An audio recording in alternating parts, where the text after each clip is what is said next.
Assalamualaikum warahmatullahi wabarakatuh. Waalaikumsalam warahmatullahi Baiklah, wabarakatuh. kami dari kelompok pembelajaran sosial emosional yang beranggotakan Nelly Handayani, Titin Ulandari, dan Ulima Yafi Ilmisa akan mempresentasikan hasil diskusi ruang kolaborasi tentang peran guru sebagai teladan pembelajaran keterampilan sosial emosional atau KASPEL. Untuk materi pertama akan disampaikan oleh Saudari Ulima Yafi Ilmisa. Kepada Saudari Ulima disilahkan. Baik, terima kasih kepada moderator. Sini saya akan menjawab pertanyaan di bagian yang pertama, di mana ada 4 pertanyaan. Yang pertama, apa tantangan bagi guru untuk menjadi contoh teladan khususnya dalam hal sosial emosional? Next.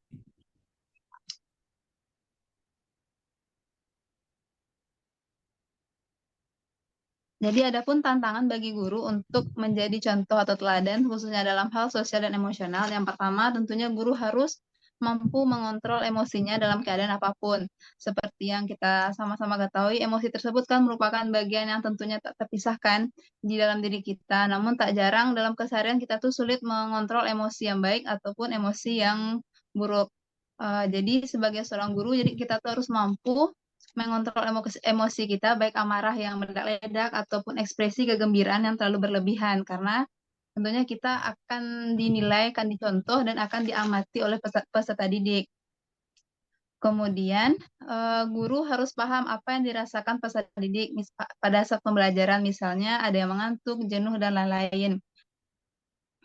Hal tersebut sangat penting karena akan mempengaruhi proses pembelajaran. Oleh karena itu, guru juga harus memahami apa ciri-ciri peserta didik yang kurang memiliki motivasi belajar. Kemudian guru juga dapat memberikan ice breaking atau games yang bisa mengatasi rasa kantuk dan jenuh tersebut. Dan yang ketiga, guru harus bisa mengembangkan potensi yang dimiliki oleh peserta didik. Peran guru dalam mengembangkan potensi peserta didik adalah membantu siswa dalam menemukan dan menyadari potensinya sesuai dengan bakat dan minat, serta potensi diri masing-masing, kemudian mengasahnya untuk lebih berkembang. Lalu yang keempat, guru harus melibatkan peserta didik dalam proses pembelajaran di dalam dan di luar kelas atau pada aspek jasmani ataupun psikologisnya. Seperti yang sama-sama kita tahu kan, pendidikan jasmani merupakan hal atau media yang dapat mendorong perkembangan keterampilan motorik, kemudian kemampuan fisik, pengetahuan, penalaran, kemudian juga penghayatan nilai-nilai sikap mental, emosional, spiritual, dan sosial, serta pembiasaan pola hidup sehat. Oleh karena itu, sebagai seorang guru, kita perlu mengajak peserta didik untuk misalnya melakukan kegiatan jelajah alam, pengamatan langsung, kemudian juga melakukan wawancara dengan masyarakat di sekitar tempat pengamatan. Lalu yang kelima, guru tentunya harus mempunyai tanggung jawab untuk mengantar anak menuju kemauan belajar. Karena kemauan belajar merupakan aspek yang penting untuk mencapai capaian pembelajaran. Lalu yang keenam, guru harus bisa memberikan pembelajaran yang memenuhi kebutuhan peserta didik berdasarkan perbedaan karakteristiknya. Selanjutnya, pertanyaan yang kedua.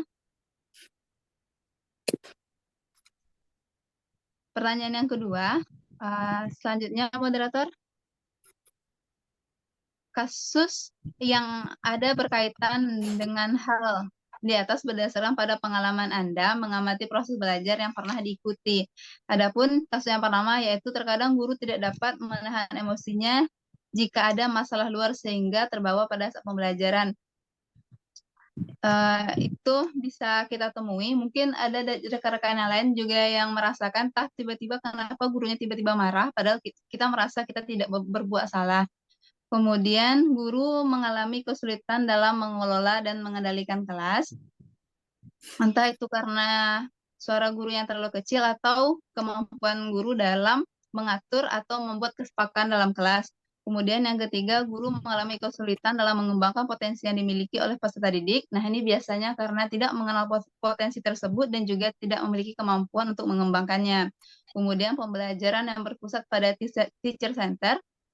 Ini menjadi permasalahan karena kan seharusnya pembelajaran itu student center. Ketika terjadi teacher center, maka peserta didik hanya sebagai pendengar dan juga dapat mengembangkan kemampuan sosial emosionalnya.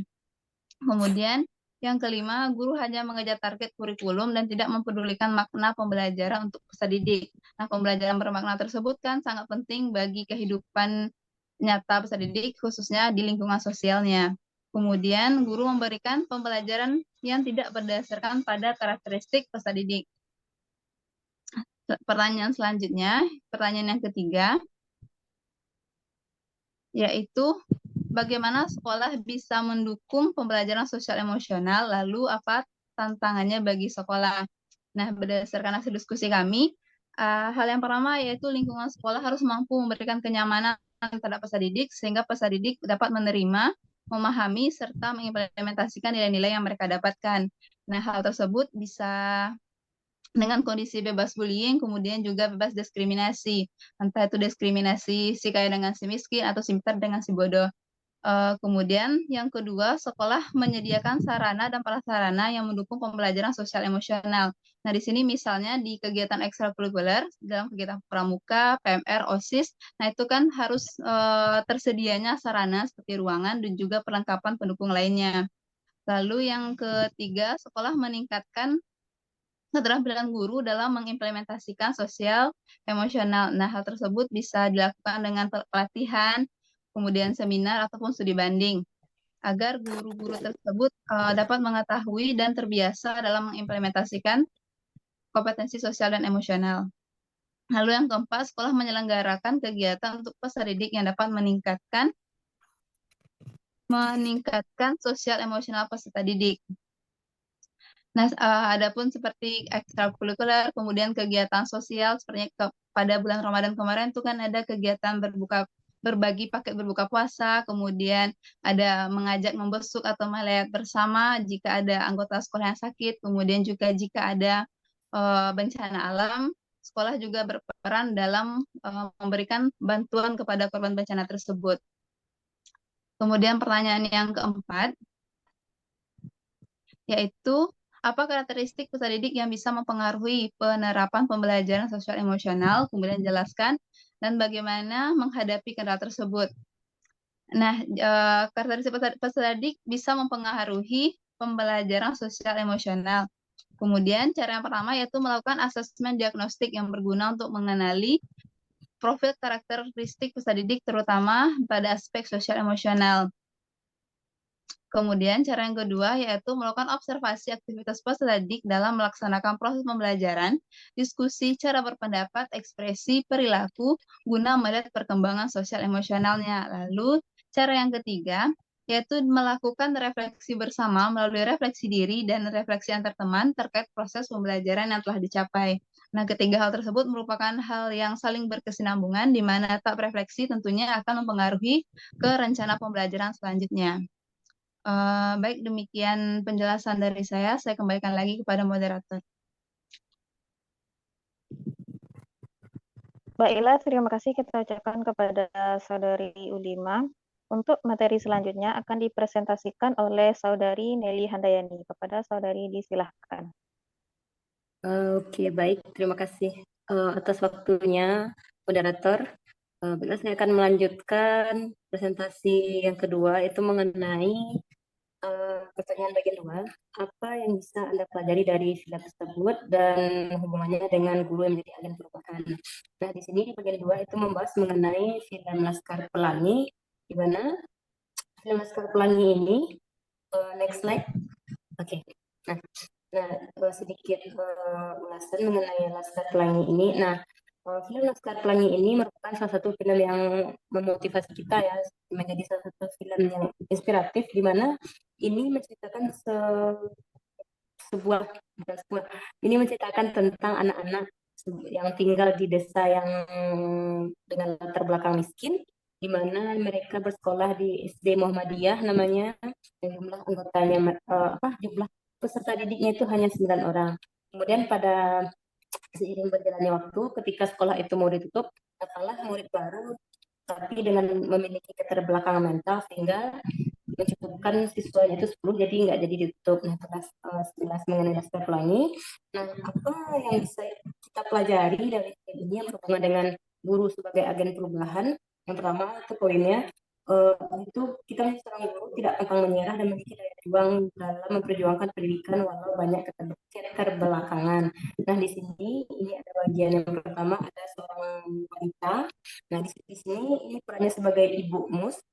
Nah, di mana dia merupakan seorang guru yang memiliki motivasi yang tinggi dan daya juang yang tinggi untuk mengajar. Selanjutnya di bawah itu ada yang bagian berdiri. Nah, itu ada bapak sekolahnya. Nah, bapak sekolahnya inilah yang salah satu juga yang akan membantu anak-anak ini terkait untuk fasilitasnya. Next slide, moderator.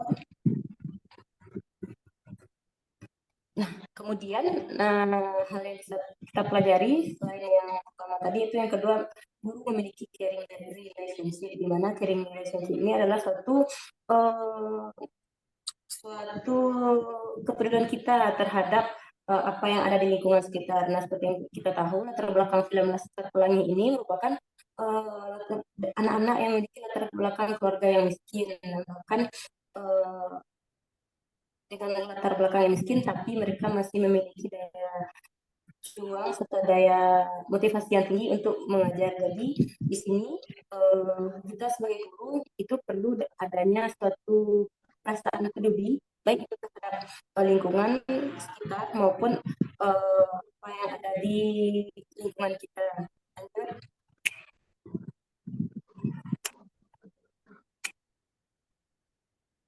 Nah, selanjutnya poin yang ketiga yaitu guru dapat mengenali potensi peserta didik masing-masing pada bidang akademik dan non-akademik. Nah, pada semester Pelangi ini, itu dia ada menceritakan ada 3 orang siswa, ada Ical, ada Bintang, dan satu lagi saya lupa. Nah, itulah beberapa siswa yang pintar karena itu sudah dikenali oleh Ibu Mus tadi. Nah, kemudian ada beberapa lagi yang dia tidak pintar di akademik, tapi dia pintarnya di sini. Contohnya itu tadi ada uh, si lupa. Bisa moderator ada ingat? Ya, pokoknya ada beda, siswanya itu beda-beda. Jadi salah satu poinnya, guru itu bisa mengenali potensi masing-masing peserta didiknya, baik itu akademik maupun non akademik. Selanjutnya moderator.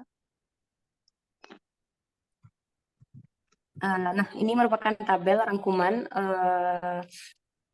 ada karakter, kemudian peran guru sebagai agen perubahan tadi yang sudah dirangkum dalam bentuk tabel. Nah, untuk yang pertama itu ada Bumus tadi yang sebagai guru. Perannya sebagai agen perubahan yang pertama, Bumus memiliki caring relationship sebagai dasar dalam belajar mengajar karena kepeduliannya yang tinggi tadi. Yang kedua, memiliki empati pada peserta didik walau peserta didiknya memiliki keterbatasan khusus. Nah, yang keterbatasan khusus itu siswa pindahan tadi yang terakhir. Yang ketiga, memberikan pembelajaran yang menyenangkan walau kondisi kelas tidak nyaman dan dapat memuaskan belajar dari alam. Nah, seperti yang sudah diulaskan sebelumnya, di Laskar Pelangi ini dengan keterbelakangan dan keterbatasan sarana dan prasarana. Nah, jadi di sini Bumusnya memberikan pembelajaran yang langsung ke alam karena memang untuk di lokalnya itu tidak memadai.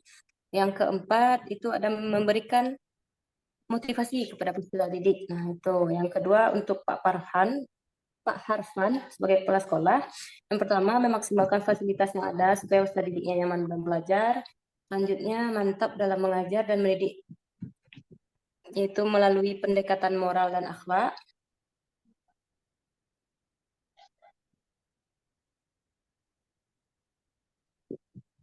Nah, selanjutnya ini merupakan 4 kompetensi ESL tadi ya. Ada yang mindfulness, compassion, empathy, sama critical inquiry. Nah, yang terdapat pada film. Yang pertama itu untuk yang mindfulness, untuk kesadaran yang penuh, itu Bumus menolak untuk berhenti mengajar karena dia memiliki keinginan yang kuat menjadi seorang guru meskipun harus menghadapi banyak rintangan. Selanjutnya itu ada compassion, yaitu Bumus menjadi agen perubahan menggunakan metode-metode yang bervariasi dan mengikut sertakan peserta didik ke lomba cerdas cermat dan karnaval. Yang ketiga itu ada empati. Bu Mus menyadari peserta didiknya berasal dari latar belakang yang beragam dan memiliki kemampuan yang beragam. Yang keempat, critical inquiry mengamati karakteristik peserta didik yang unik.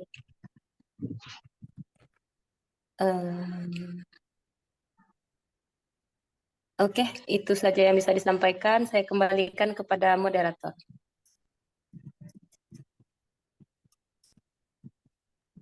Baiklah, terima kasih kepada Saudari Nelly Handayani. Untuk pertanyaan bagian 3 akan saya jelaskan sendiri.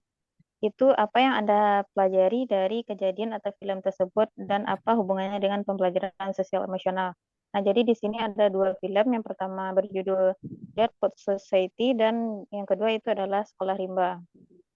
Jadi yang pertama itu produksi luar negeri dan yang satu lagi adalah produksi Indonesia atau di dalam negeri. Untuk pertanyaan yang pertama, itu apa yang bisa Anda pelajari dari kejadian atau film tersebut dan apa hubungannya dengan pembelajaran sosial emosional? Nah, untuk film yang pertama itu film Dead Poets Society mengisahkan seorang guru yang mencoba untuk mendobrak sistem pembelajaran yang terkesan membosankan di dalam kelas dan terlalu kaku sehingga menyebabkan peserta didik terbelenggu tanpa menemukan jati dirinya.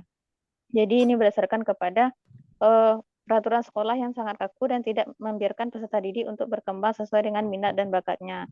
Jadi peserta didik harus mengikuti aturan yang ditetapkan oleh sekolah tanpa mampu memberikan suara atau mengungkapkan tentang kemampuan yang dimilikinya. Nah, kemudian beberapa peserta didik menunjukkan minat dalam pembelajaran ketika belajar dengan guru yang lebih humanis dan bersahabat. Jadi tokoh gurunya itu lebih suka berbaur dengan peserta didiknya dibandingkan dengan guru lain yang cenderung itu bersifat seperti pemimpin atau diktator yang menyuruh peserta didik untuk belajar tanpa mau berdiskusi dengan peserta didiknya. Jadi ini sangat berpengaruh atau berkaitan dengan pembelajaran di sekolah di mana cenderungnya peserta didik itu sangat menyukai guru yang friendly dengan mereka, yang bersahabat gitu. Jadi mereka lebih terbuka dan juga pada proses pembelajaran itu menjadi lebih menarik.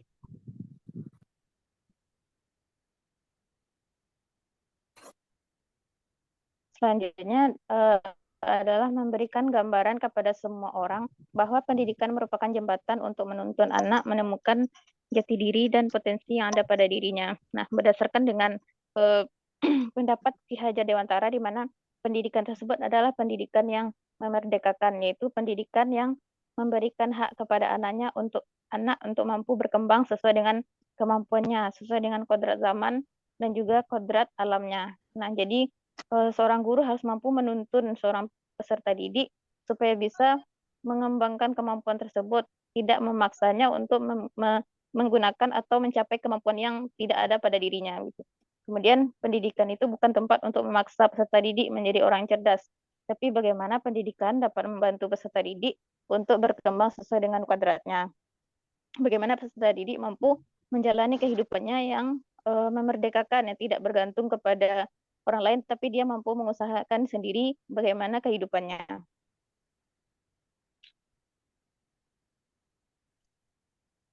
Kemudian hubungan film Dead Society dengan hubungan dengan pembelajaran sosial emosional.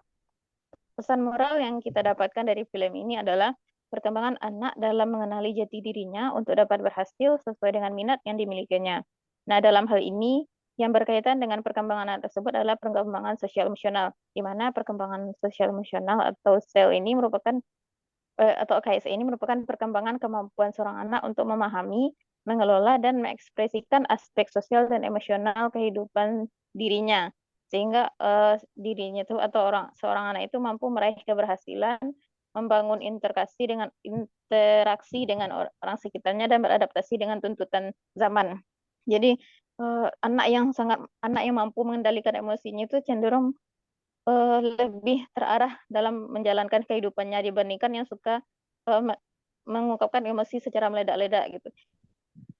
Dan dengan melakukan pengelolaan emosi, maka hubungan mereka dengan orang lain juga menjadi lebih baik sehingga tidak adanya konflik yang mampu menyebabkan suatu mungkin ketidaknyamanan dalam proses pembelajaran.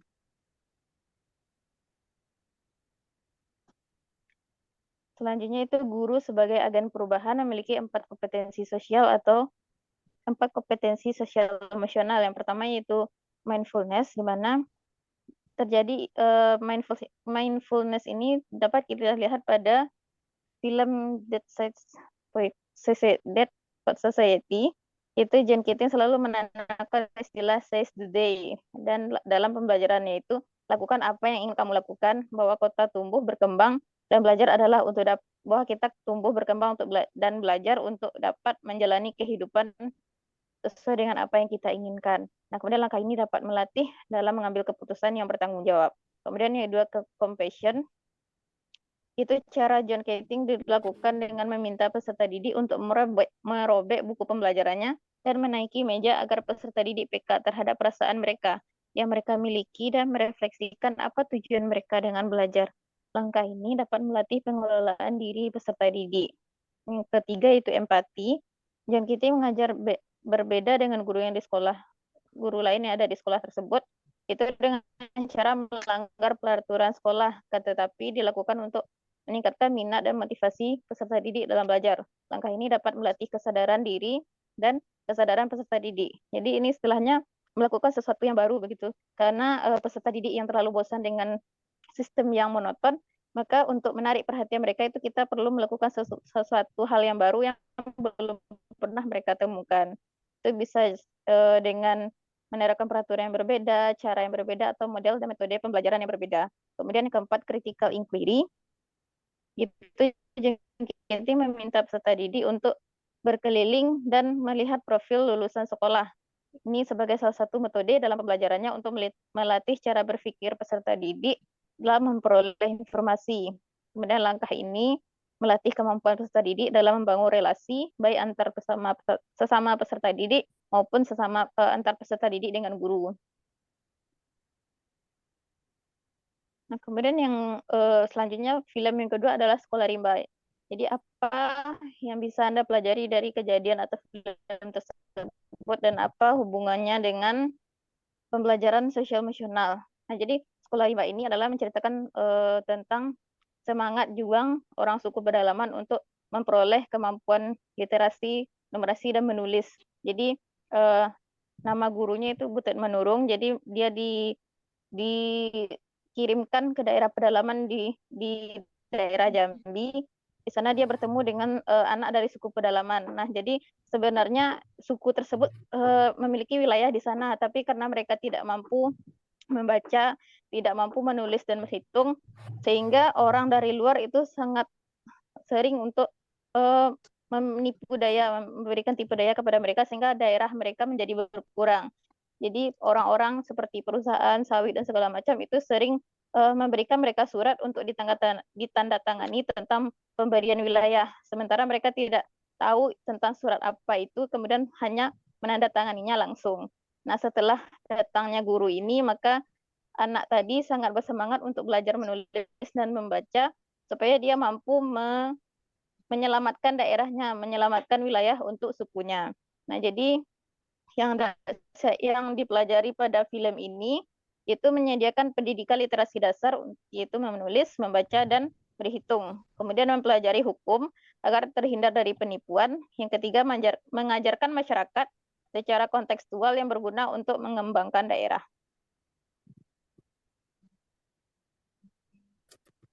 Kemudian yang dapat diperoleh dari film Sekolah Rimba ini adalah pentingnya pendidikan literasi dasar, menulis, membaca, dan berhitung bagi siapapun. Karena bisa dilihat bahwa para orang tua pada zaman sekarang itu belum semuanya memperoleh pendidikan dasar ini pada saat mereka kecil dahulu.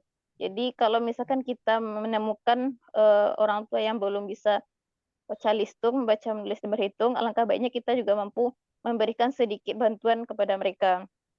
Meskipun mereka umurnya lebih jauh dari kita, tapi tidak ada salahnya kita membantu mereka untuk bisa melakukan literasi dasar ini.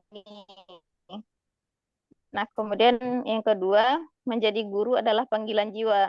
Jadi meskipun kita diberikan tempat yang jauh, kalau kita memang panggilan jiwa kita menjadi guru, maka itu akan menjadi panggilan yang sangat berarti. menjadi pekerjaan yang sangat utama dan berarti bagi kita. Nah, ketiga itu kesadaran untuk belajar dari diri individu. Dapat kita lihat dari anak dari suku tadi, anak suku pedalaman tadi. Dia tidak tersentuh oleh teknologi, tidak bertemu dengan guru, tapi dia berdasarkan keinginan untuk membebaskan daerahnya, untuk menyelamatkan kelompok sukunya, maka dia memiliki kesadaran diri untuk belajar. Kemudian hubungan sosial yang baik antara warga lokal dengan orang luar. Nah, jadi orang luar sebagai seorang pendatang, maka mereka perlu melakukan komunikasi yang baik terlebih dulu tanpa melakukan penipuan terhadap orang yang telah ada di daerah tersebut. Oke, ini selanjutnya adalah kompetensi sosial emosional dalam film Sekolah Rimba, yaitu mindfulness. Setelah Butet tidak mengajar lagi karena kekurangan dana, ia rindu dengan anak-anak tersebut. Kemudian merenungkan diri dan meyakinkan dirinya untuk memperjuangkan agar mereka tetap bisa belajar. Butet membuat jalan keluarnya dengan melakukan seminar untuk mendapatkan donasi sehingga Sekolah Rimba ini tetap ada. Nah, ini berdasarkan dari kisah nyata dan memang ada Sekolah Rimba itu. Nah, kemudian compassion, Butet memahami kebutuhan orang rimba untuk dapat membaca, menulis, berhitung, serta belajar agar tidak mudah dibodohi.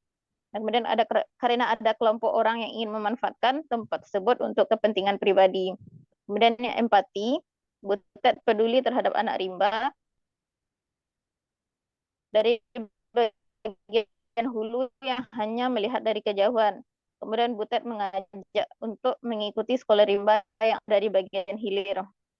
Jadi karena tadi sudah ada yang bersekolah di sana, jadi teman-teman yang bagian suku yang lain bersekolah di Sekolah Rimba. Kemudian critical inquiry, relawan berasal dari komunitas yang sama dengan pihak lain bersama-sama untuk mewujudkan pendidikan di Sekolah Rimba. Jika tadi hanya ada 1 atau 2 guru yang mengajar di sana, maka setelah dilakukan zona donasi, kemudian dilakukan penyebaran pamflet segala macam tentang Sekolah Rimba ini, maka ada relawan atau komunitas lain yang membantu. Kemudian untuk kesimpulan dari materi pada hari ini, pada diskusi kali ini adalah yang pertama, 3 hal yang perlu diingat guru untuk menjadi agen perubahan adalah peduli, mengendalikan emosi, kemudian memberikan motivasi. Yang kedua, yaitu 4 kompetensi yang harus dimiliki guru dalam sel, itu adalah empati, mindfulness, compassion, dan critical inquiry. Kemudian kompetensi untuk mendorong keterampilan sel yang self-awareness atau kesadaran diri, self-management atau manajemen diri, kemudian social awareness, kemudian relationship skill, kemampuan menjalin hubungan, dan responsible decision making, kemampuan dalam membuat keputusan. Itu adalah kompetensi-kompetensi yang harus dimiliki baik oleh seorang guru dalam menerapkan pembelajaran sosial emosional untuk membantu menuntun peserta didiknya. Baiklah, sekian yang dapat kami sampaikan tentang pembelajaran tentang demonstrasi kontekstual hari pada kali ini. Salah dan janggalnya kami mohon maaf. Terima kasih. Assalamualaikum warahmatullahi wabarakatuh. Waalaikumsalam warahmatullahi wabarakatuh.